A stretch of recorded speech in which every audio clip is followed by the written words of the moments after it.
Good morning.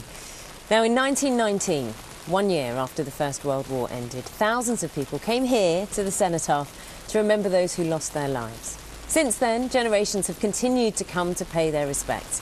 Now, we'll talk more about this now with the historian Kate Williams, who joins me. Good morning, Kate.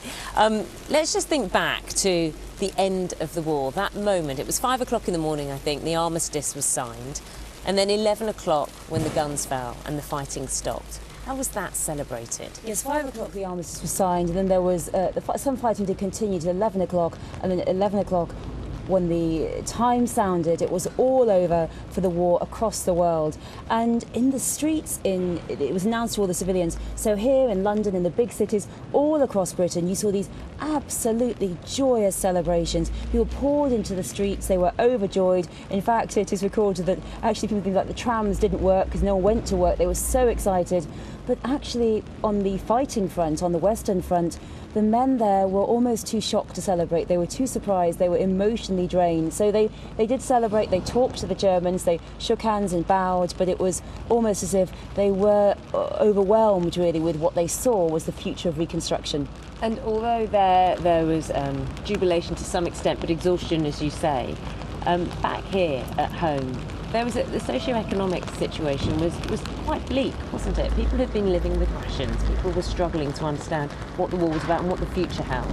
Yes, they've been living with rations, they've been living with poverty. It had been a struggle on the home front to survive. Many people had been, obviously, I don't think there's a single family in this country that wasn't touched by what had happened, what was going on. So there was great suffering. So really, people were joyous, jubilant, thrilled, but it had this other side of the coin, which was how we're going to survive in the next years when they knew there was huge reconstruction to be done across Europe, and it wasn't going to be an easy task at all. We should talk about the role that women played in the war as well, because there was a great support effort here, back at home. There was a huge support effort, and initially the government were quite resistant to using women in the war, but by 1916, when full conscription was brought in, when there was conscription for men, it was accepted that women were needed. So the women set off to assist the army, the navy, the air force. They did all kinds of incredibly important jobs, clerical, signalling, organisation, and I think we do have to remember the incredible bravery of the female ambulance drivers who'd get very close to the front, driving these ambulances full of wounded men. They were shot at, they were attacked,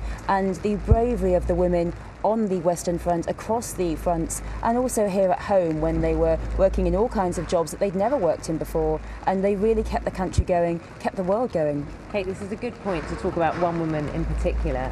For one woman today, particularly poignant today, I think, Grace Jones is the oldest person in Britain. She's 112 years old, but was just a schoolgirl when World War I broke out. She vividly remembers the euphoria of the war ending, as we've spoken about, but also the pain, as many did, of losing her brother.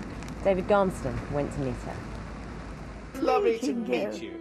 This is Grace Jones, the oldest lady in the United Kingdom at 112 years. And I went to see her at her home in the Cotswolds. That's my father, and that's me.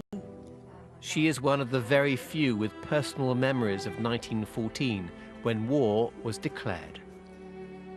I can remember people saying the war has started, and people crying, and then, of course, I suppose their husbands or boyfriends, they had to go to the war.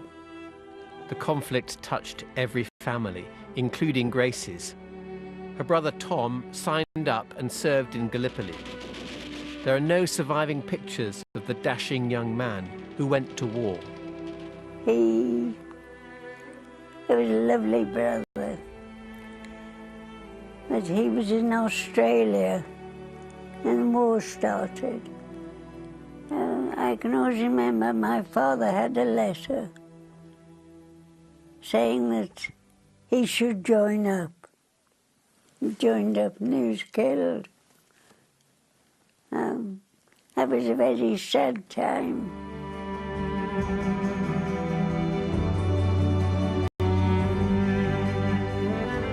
"100 years ago this weekend, on November the 11th, the nation erupted in relief as the guns fell silent, and Grace was there on that first Armistice Day.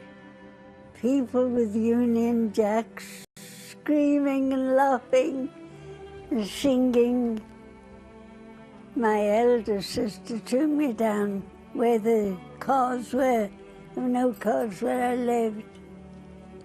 And to see the people dancing all in the road and on the tram cars, the open ones, singing away. It was lovely. I remember that.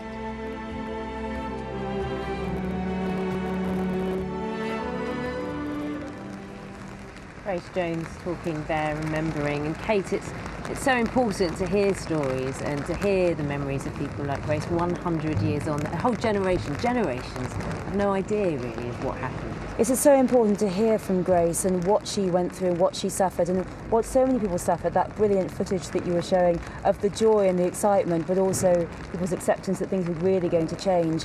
And that is I think, so much of the point today, that we are commemorating the war, the end of the war, but also the suffering and sacrifice, and that we must never forget. What did the war mean to this country? It was something that people had never seen before. It was a war that people expected to be over by Christmas. They did expect it to be over by Christmas, and it was called the Great War. It was seen as the war to end all wars. And for many people who'd grown up in the Victorian period, war was something that happened overseas. It didn't touch them at home. It was just something that involved the actual standing army. So conscription, the fact that there were home front, the fact that there was obviously attacks on people within Britain. This was a real shock. And it really did change people's worldview here. People suddenly realised that what they had in terms of what they thought was security was fragile. So you see a real change.